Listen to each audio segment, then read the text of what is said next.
The safe goal can still be a trap. Sometimes the milestone that looks responsible is the one that slows your whole financial life down. So today we're asking a simple question. What if the usual homeownership plan isn't a plan at all? Welcome back to The Passive Path. Today we're talking about homeownership, the American dream story around it, and how to think about housing like a decision instead of a destiny. And to do that, I'm joined by a guest who is a completely fictional character, no credentials, no fame, just a voice that represents the ideas we're exploring today. We'll call her Jane. Thanks for having me. And yes, fictional is correct. My goal isn't to tell people never buy a home. It's to slow the conversation down. Because most people don't buy a home with a spreadsheet. They buy it with a story. Let's start with that story. What's the core belief people inherit about buying a house? The inherited belief is if you work hard, stay consistent, and do the responsible things, the reward is a house. And then the house becomes proof.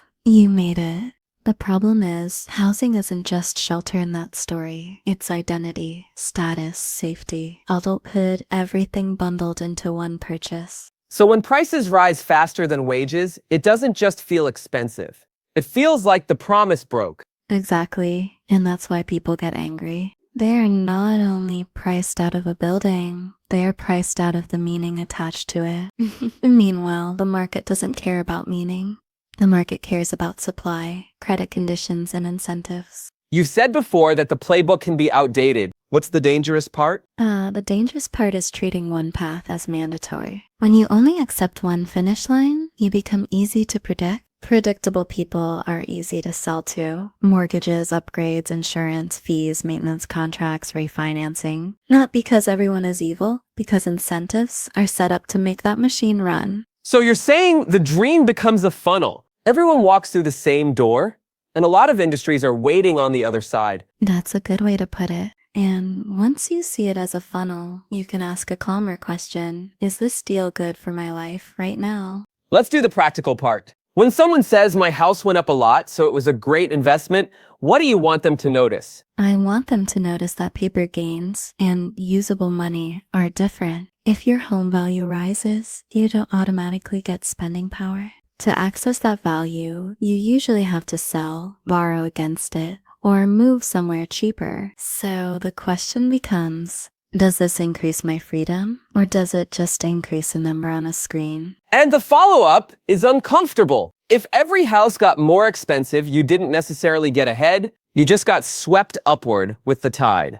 Right? If you sell and buy another home in the same market, you often trade one expensive asset for another. You can win if you downsize, relocate, or paid off enough of the loan and your costs stay stable. But my house went up isn't automatically and freer. Let's talk about hidden costs, because this is where people argue. They say rent is throwing money away, but ownership has its own leaks. Ownership has leaks everywhere. Property taxes, insurance, repairs, maintenance, utilities that landlords sometimes cover, time, mental load, and the big one people ignore, interest. If you take on a large loan at a high rate, your early payments can be mostly interest. So you're not building equity fast. You're servicing a cost of capital. Can you give a simple example that doesn't require finance jargon?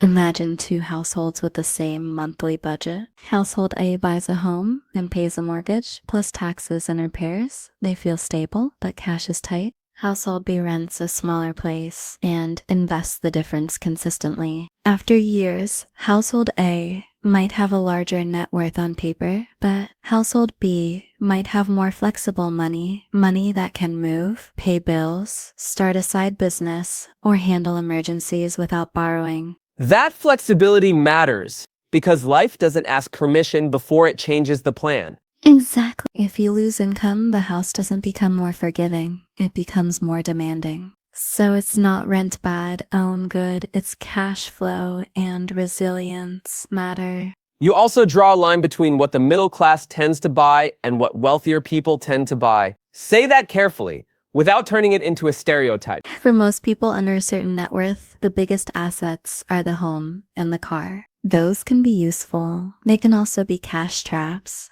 because they don't reliably produce income. They consume it. Whereas people who build significant wealth often prioritize ownership in things that produce cash flow, businesses, productive investments, sometimes income-producing real estate. So the difference isn't morality, it's structure. Structure is a good word. The listener might hear this and think you're saying, don't buy a home, buy a business. Is that actually your point? My point is, stop confusing a lifestyle purchase with an investment thesis. If you want a home because you want stability, privacy, a yard, a community, fine. It's a life choice. But don't tell yourself it's automatically the best financial move, or the only move, or the main path to freedom. And if someone is buying a home mainly because they want financial freedom, they should at least compare it to other ways of building cash flow. Okay, let's compare the investment claim. How do you think about home returns versus stock market returns in a way that doesn't become a shouting match? I keep it simple. Historically, broad stock markets have often outperformed housing over long periods, especially when you include liquidity and the ability to invest small amounts steadily. But housing is local, it's leveraged, it includes shelter value, and it's not one thing, it's many markets. So, rather than argue averages, I ask, what does this purchase do to your monthly margin and your options? Monthly margin meaning how much breathing room you have.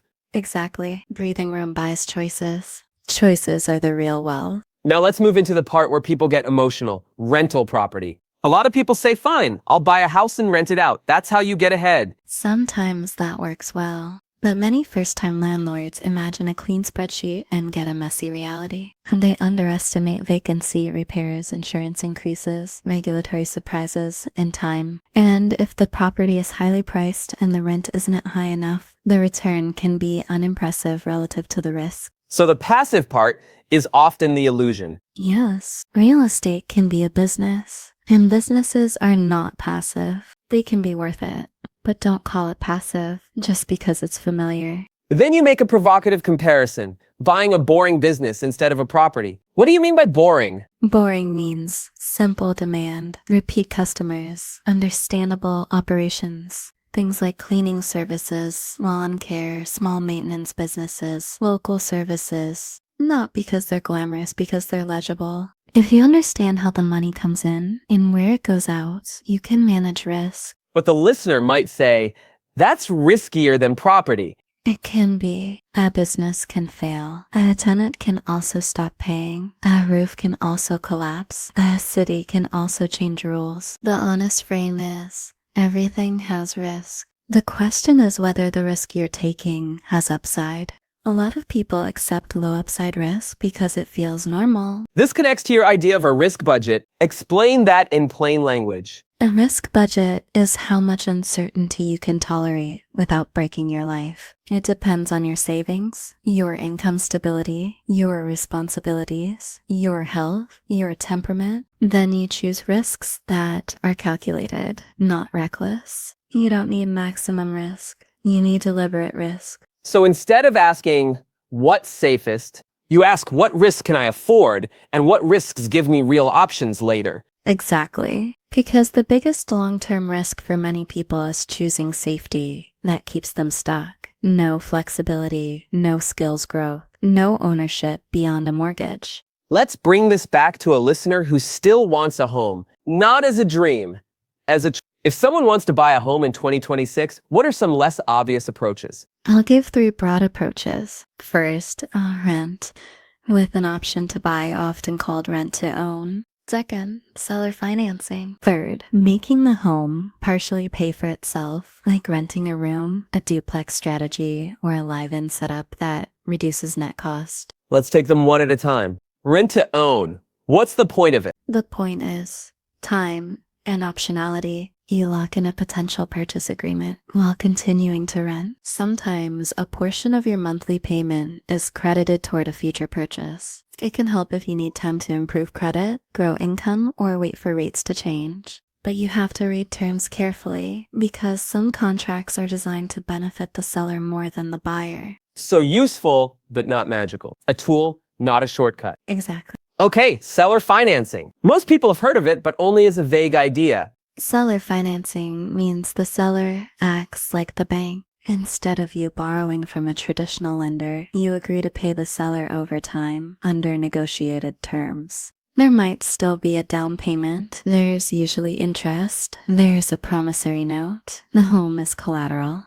The difference is the negotiation is more direct and sometimes more flexible. Why would a seller ever agree to that? Several reasons. They might own the home outright and want steady payments. They might care about tax treatment, spreading income over time. They might want to sell faster without dealing with a lot of listing friction, or they may prefer predictable monthly income to a one-time lump sum. And the buyer benefits by possibly having a smaller down payment or easier approval. Potentially, yes, but it's not casual. You need proper legal documents, clear title checks, and clarity on what happens if something goes wrong. So the practical takeaway is creative doesn't mean careless. Correct. Creative financing is still real finance. Now the third approach, letting the house pay part of the bill. This is where people either get excited or are uncomfortable. Because it forces honesty. If you buy a home that stretches your budget, you're betting your life stays stable for years.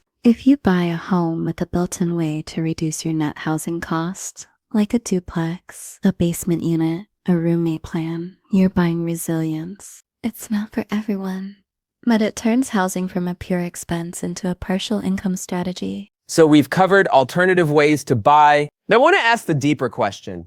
If the dream story is misleading, what story replaces it? A better story is, I buy freedom in the order that makes sense. Sometimes that means renting longer while you build income streams. Sometimes it means buying a home that fits your life and doesn't crush your margin. Sometimes it means focusing on skills and ownership first. So housing becomes easier later. The key is not to worship the milestone. Not to perform adulthood for an audience, to build a life that actually works. Exactly. A lot of people buy liabilities that look like progress, and then they wonder why they feel trapped even after winning. Let's get concrete. Say someone has saved, I don't know, they're debating down payment or something else. How do you help them think? I'd ask 3 questions. First, what does buying do to your monthly margin? Second, what problem are you trying to solve? Shelter, stability, status, or wealth building? Third, what are you giving up by locking this money into one place? Because the opportunity cost is real. That same money could fund a buffer, education, a small venture, or diversified investments. And I'm hearing a theme. You keep coming back to cash flow and flexibility. Because cash flow is what makes choices possible. It doesn't have to be huge. Even small recurring income plus a strong savings buffer reduces the desperation that leads to bad deals. Now, the phrase people love is passive income. You're not a fan. I'm not a fan of the fantasy version. Income is usually earned through either time, capital, skill, or risk. If it's truly passive, it usually means someone else is doing the work, or you're taking risk you don't see. So I prefer owned income. Income tied to assets you control and understand. That's a calmer label. Owned income. Now, I want to add a bit of pushback because some listeners will say, okay, but housing is also a forced savings plan. That's fair. For some people, forced savings is the only savings that happens. The mortgage payment can function like discipline, especially if the alternative is spending everything. But it's expensive discipline. If someone needs structure, there are cheaper ways to create structure. Automatic investing, separate accounts, behavioral systems. And if you do choose housing as discipline, do it with eyes open, not because you were told it's the only grown-up move. So the problem isn't buying, it's buying blindly. Exactly. Let's do a mini recap in the middle. If someone takes nothing else, what do you want them to remember so far? 3 things. 1, a home can be a great life choice, but it's not automatically the best investment. 2, paper wealth and usable freedom are different. 3, the real goal isn't owning a house. The real goal is owning your time and your options. Now, if someone still wants to buy a home, what's the mindset shift? Treat it like a deal, not a destiny. Run it like a business decision, total cost, downside scenarios, maintenance, rate risk, personal flexibility. And remember, you can walk away from a deal. You don't have to walk away from your life. That line matters. Because people act like renting is failure and buying is winning, but the real win is not becoming house poor. Exactly. House poor is when your lifestyle looks impressive and your life feels tight. And it's not just financial, it's emotional. You stop taking opportunities because you can't absorb any shock. Okay, we're near the end, so I want to bring it home with a practical next week plan. If a listener is deciding on housing this year, what should they do first? Start with clarity. Write down what you actually want from housing: stability, space, location control, family needs. Then write down your non-negotiables: maximum payment, minimum savings buffer, how much uncertainty you can tolerate. Then compare 3 scenarios. A, buy the home you want. B, rent and invest the difference.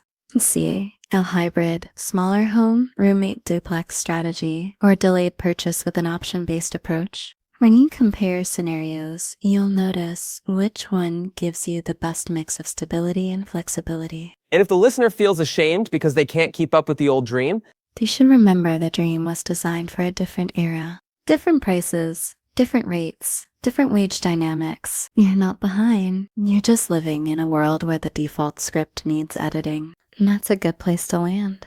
let me close this out for the passive path listener. A home can be shelter, stability, and joy, but it can also be a financial weight if you buy the story instead of the deal. So, the question isn't should I buy a home? It's what am I trying to build, and does this purchase help or quietly restrict me? Thanks for joining us today. It was my pleasure. Thank you, everyone. If you want to keep building a calmer, clearer path, one that favors options over status, this is the passive path. And If you want to keep building a calmer, clearer path, one that favors options over status, this is the passive path.